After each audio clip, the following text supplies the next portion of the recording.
was a teenage wedding and the old folks wished him well. You could see that Pierre did truly love the mademoiselle.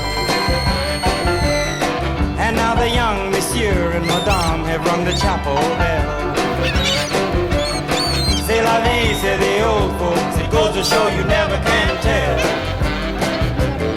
They furnished off an apartment with a two-room robot sale.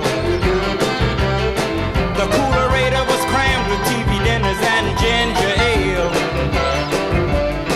But when Pierre found work, the little money coming work